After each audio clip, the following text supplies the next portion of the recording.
Nosso Deus é muito bom. Eu estava refletindo essa semana sobre o tema que a nossa pastora colocou, né? A mulher de Ló.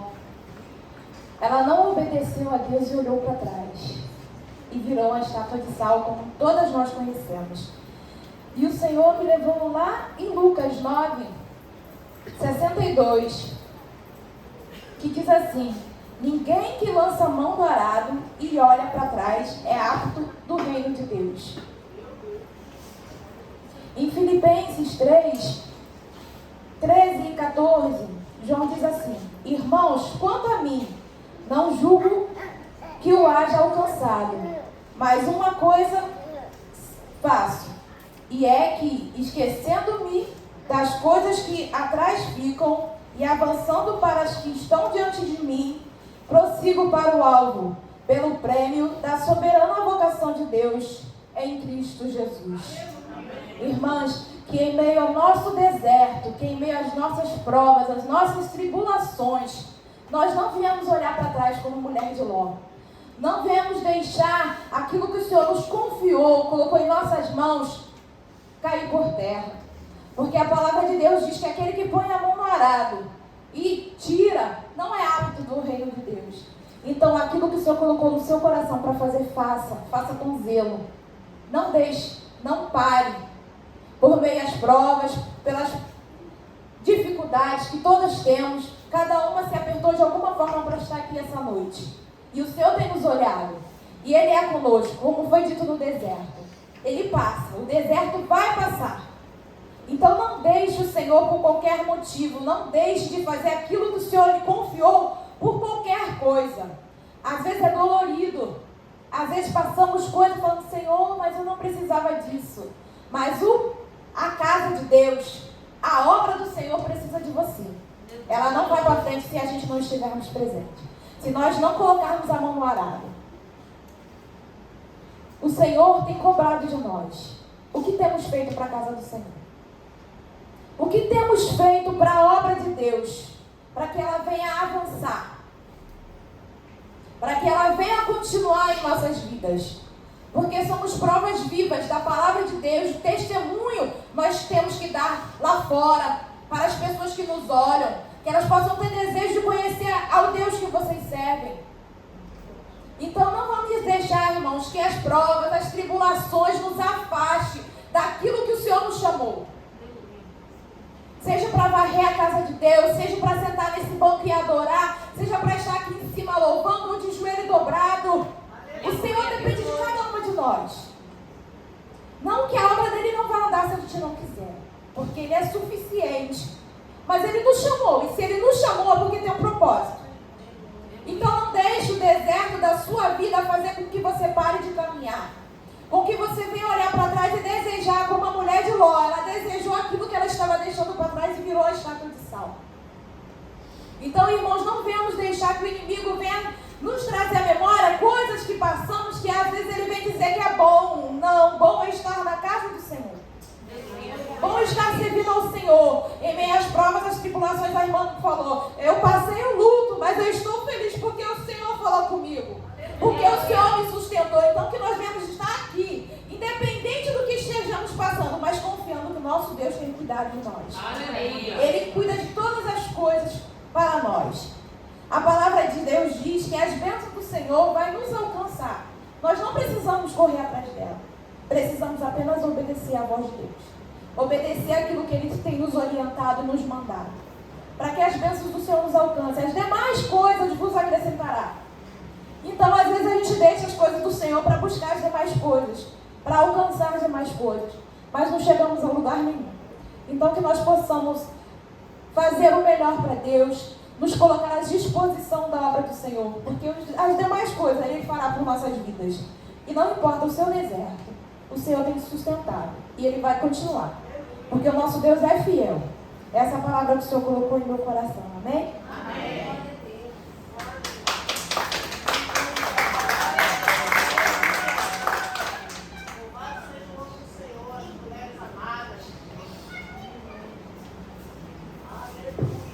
Paz, igreja.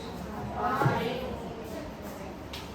A palavra que Deus colocou no meu coração está em Jonas, capítulo 3, do versículo 1 ao versículo 9, onde diz a palavra do Senhor. Veio a palavra do Senhor pela segunda vez a Jonas, dizendo: levanta-te e vai a Nínive, aquela grande cidade, e proclama nela a mensagem que eu te direi. E levantou-se Jonas e foi a Nínive, conforme a palavra do Senhor. Era Nínive uma cidade em extremo grande, de um grande percurso de 3 dias. E começou Jonas a entrar pela cidade, caminho de 1 dia, e pregava dizendo: daqui a 40 dias, Nínive será destruída. Os homens de Nínive creram em Deus e apregoaram um jejum e se vestiram de saco, desde o maior até o menor. Chegou a notícia até o rei de Nínive, que levantou de seu trono, despojou-se de suas vestes, cobriu-se de saco e assentou-se sobre a cinza. E fez-se a proclamar e a anunciar em Nínive, por decreto do rei e de seus nobres, dizendo: homens e bestas de carga, gado maior e menor, não provem comida, não se alimentem, nem bebam água, mas cubram-se de sílice, homem e animais, e clamem a Deus fortemente, e então se converterão, cada qual de seu mau caminho e da violência que há em suas mãos. Quem sabe se voltará e se arrependerá a Deus, e se apartará do ardor de sua ira, e não pereceremos. E viu Deus o que fizeram, e se converteram do seu mau caminho, e se arrependeram do mal que dissera que lhe faria, e não fez. Deus colocou essa palavra no meu coração, mas a palavra de Jonas, ela é curta, né? São poucas páginas. E esse capítulo 3 e 4, na verdade, ele é quase o final da palavra, né? Mas o que Deus falava muito ao meu coração é o início, né? Porque Jonas, ele era um mensageiro da palavra de Deus. Ele vivia na cidade de Israel e lá ele falava das boas obras de Deus, né? Ele ensinava aquele povo como o povo deveria fazer na obra, né? Como eles deveriam se comportar, qual era o certo, né? Dentro da doutrina que Deus havia determinado. E com o passar do tempo chegou um dia que o Senhor convocou Jonas para que ele fosse até a cidade de Nínive, para ele poder falar do amor dele para aquela cidade, porque aquela cidade ela estava até então perdida, porque ela vivia pelo gosto da carne, não pelo gosto do espírito, como vivia a cidade de Israel, né, aonde ele era mensageiro da palavra de Deus, né? Ele via as coisas e aí dali ele ia ensinando, ele ia amparando as pessoas que ali estavam, né? Então, aos olhos de Jonas, a cidade de Nínive era uma cidade perdida, era uma cidade que não tinha possibilidade alguma de ser curada, não tinha possibilidade alguma de ser liberta, mesmo com a mensagem que Deus ali estava intimando ele a fazer, né? Determinando ele a fazer. Então ele chegou a um determinado momento, ele teve medo. E ele não fez o que Deus mandou, né? Ele seguiu para outro caminho, um caminho diferente para onde Deus havia direcionado ele, né? Deus havia direcionado ele para uma cidade e ele foi para outra cidade, né? Foi até Jopé, onde ele conseguiu pegar um barco, tinha uma embarcação, ele conseguiu entrar nesse barco para chegar até Tarsis, né? O que eu quero falar com isso? Ele conseguiu pegar o barco, foi para o sentido cidade de Tarsis, e nessa embarcação ele ficou ali pelo percurso, e quando chegou um determinado tempo, Deus mandou uma tempestade muito forte, e aquela embarcação que tinha marinheiros, que tinha outras pessoas, ela ficou comprometida, né, pela desobediência de Jonas. Então, o Senhor enviou uma tempestade muito forte no mar. Para quê? Para que ele se movimentasse. Mas ainda assim, ele não ouviu o sinal de Deus. Ainda assim, ele não obedeceu. E o que ele fez? Ele se recolheu e foi dormir no fundo da embarcação, aonde seus amigos ali, aonde as pessoas que haviam acolhido ele na hora que ele comprou a passagem para poder ir na embarcação, estavam lançando as suas coisas para fora do barco para poder ficar com menos peso, amenizar a embarcação, né? E ele deveria estar ajudando ali, e ali ele não estava, ele estava dormindo, né? O que Deus falava muito forte comigo quando ele me deu essa palavra? A gente tem várias mulheres na Bíblia, né? Que a gente poderia estar aqui, a Silvana falando, né, de uma das mulheres, eu, a pastora Denise, que vai dar a palavra. Mas não, Deus ele coloca aquilo que ele realmente vê a necessidade, né? A todo tempo no louvor foi falado sobre a obediência ao Senhor, sobre a adoração, sobre a busca, sobre você não se esquivar daquilo que o Senhor determinou para a sua vida, né? E Jonas não fez isso. Jonas se escondeu, Jonas se esquivou do que Deus havia determinado para ele, né? E naquele cenário todo que ele estava, ele foi lançado para fora do barco porque num certo movimento daquela embarcação, daqueles marinheiros, eles descobriram que aquela tempestade estava acontecendo porque Jonas havia desobedecido ao Senhor, né? E assim ele foi lançado para fora do barco e foi engolido pela baleia, porque é uma história bem conhecida, creio que todos vocês conheçam. E ali ele ficou 3 dias e 3 noites, né? Clamando pelo Senhor, invocando ao Senhor, que o Senhor socorresse ele, que o Senhor tivesse misericórdia, que o Senhor se compadecesse dele, né? Porque ele se viu num cenário de morte, ele se viu num cenário que ele morreria, ele não continuaria vivo, né? Porque ele havia sido engolido pela baleia. E Deus foi tão cuidadoso e tão misericordioso com ele, que deixou ele ficar ali uns 3 dias, para que viesse o arrependimento no coração dele, né? E depois o Senhor determinou que a baleia cuspisse ele em terra firme. Então o Senhor teve cuidado com ele até na hora de colocar ele para fora da boca da baleia. O Senhor esteve com ele da hora que ele negou a determinação que o Senhor havia dado, até a hora que o Senhor, ele veio o arrependimento dele, né? O que eu quero dizer com isso, minhas irmãs? Muitas das vezes o Senhor, ele determina algo para a nossa vida, foi até bem colocado pela irmã Silvana, e a gente se nega a fazer, né? Para Jonas, ali era uma situação confortável ele ficar na cidade de Israel onde ele estava. Porque ele já estava acostumado com aquele povo, ele já estava acostumado com tudo que ele fazia, ele estava na zona de conforto dele. Ele estava na zona de conforto. Então ele se viu com medo. Quando o Senhor determinou a ele que ele fosse a uma outra cidade, que era totalmente diferente da cidade, que ele tinha hábito de lidar com pessoas que assim, indiretamente até obedeciam a ele, porque ele ensinava as boas condutas, que ele era mensageiro do Senhor. Então ali ele se viu com medo, né? Com medo. E acabou desobedecendo a ordem de Deus, né?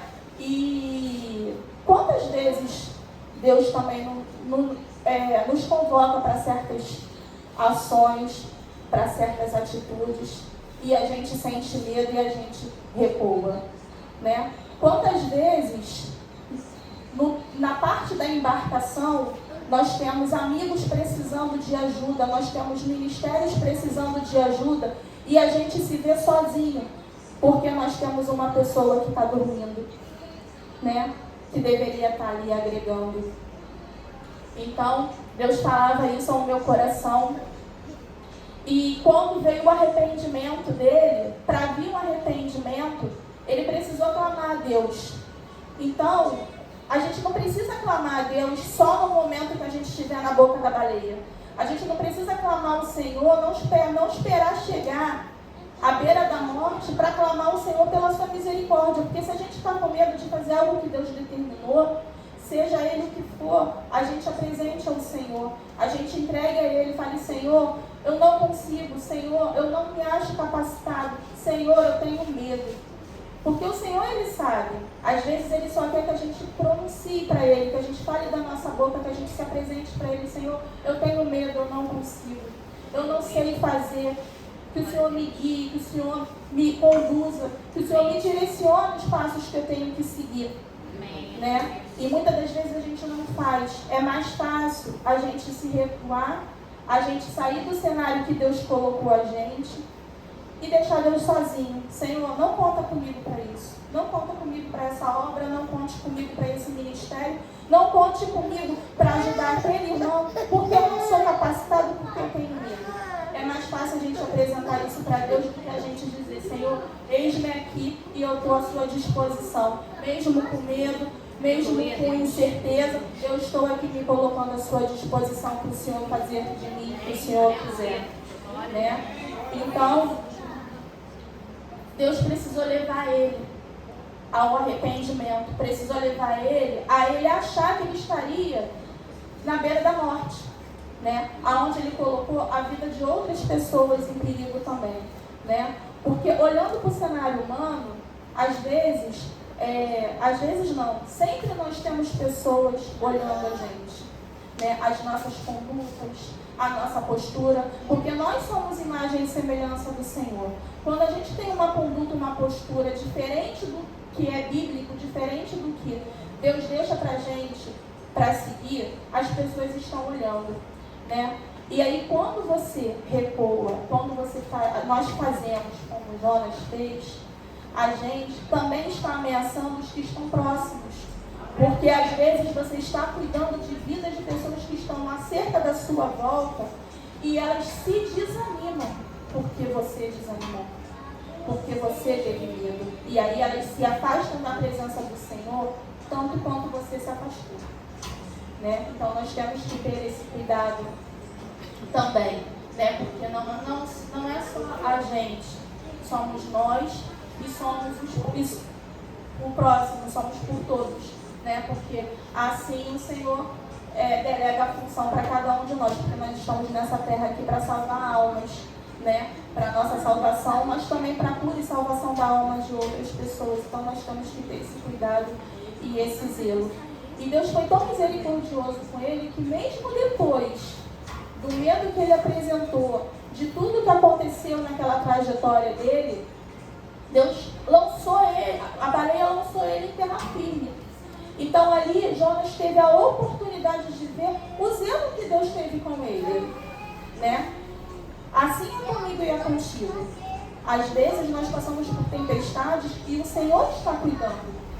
Às vezes nós olhamos e achamos que não tem saída, que não tem jeito, que não tem solução. E o Senhor está te deixando separado para que você tenha a experiência de ver nele o que ele pode fazer pela sua vida. Eu tenho um breve testemunho, não me alonga não, tá, pastor? Eu tenho um breve testemunho para contar para vocês de um cenário, acredito até que tenha sido por isso que Deus tenha colocado essa palavra no meu coração, né? Porque a palavra, antes da gente falar, ela sempre volta pra gente primeiro, né? Eu, há uns 2 anos atrás, aproximadamente, eu tinha um sonho, eu e a minha filha. E eu me recordo que, assim, todas as noites, eu morava numa casa que era de frente para a rua, e todas as noites eu sentava ali e eu pedia ao Senhor: Senhor, que o Senhor realize o desejo do meu coração. E eu chorava, eu pedia, eu clamava. Quando Deus me botou no cenário que era para eu conseguir, eu tive medo. Eu achei que eu não ia ser capaz de conseguir fazer aquilo que eu já havia pedido ao Senhor e que o Senhor estava me entregando. E aí sabe o que Deus fez comigo? Deus me botou numa situação desfavorável. É mais ou menos assim, como se hoje nós não tivéssemos dívida alguma e eu amanhecesse com uma dívida de 20 mil. Foi o meu maior desespero. Eu não sabia nem como é que aquilo tinha acontecido. mas foi necessário, porque foi através desse deserto que eu dei o primeiro passo de fé para eu chegar aonde eu havia pedido a Deus para chegar, e Deus tinha me abençoado, e eu, com medo, eu quase que eu não consegui. E Deus restituiu tudo aquilo que eu perdi. Tudo aquilo que eu perdi, Deus restituiu. E eu olhei para trás e falei, Senhor, como foi que eu consegui? Só pela tua misericórdia. Porque olhando aos olhos humanos, eu não consegui. Tá? Então, a gente crê no Senhor realmente, sabe? Aceitar a posição que Ele coloca a gente. Aceitar que nós não devemos largar a mão dele, independente da situação que nós estejamos passando. Ali, depois que ele lançou Jonas, a baleia lançou Jonas para a terra firme, ele chamou Jonas pela segunda vez. E pediu a Jonas que ele novamente fez o mesmo pedido que ele fez lá atrás, antes de Jonas passar pelo deserto. Que ele voltasse à cidade de Nínive e proclamasse, porque tinha pessoa, ali o povo estava perdido. E assim Jonas fez. E aqui na Bíblia vai dizer, a palavra do Senhor vai dizer pra gente, que a cidade era extremamente grande, que era um percurso de 3 dias. E Jonas, em um dia, levou a palavra do Senhor, foi mensageiro de Deus. E em um dia, toda a cidade, inclusive o rei, se rendeu aos pés do Senhor, entraram em jejum e foram libertos. E assim é comigo e contigo. Né? Quando a gente se posiciona, quando a gente se arrepende, o Senhor, Ele envia a salvação, Ele envia o perdão, porque Ele não é um Deus de castigo, Ele apenas quer que a gente se renda à sua graça, à sua misericórdia, porque Ele é bondoso o tempo todo. Amém? Que vocês recebam essa palavra no nome do Senhor Jesus.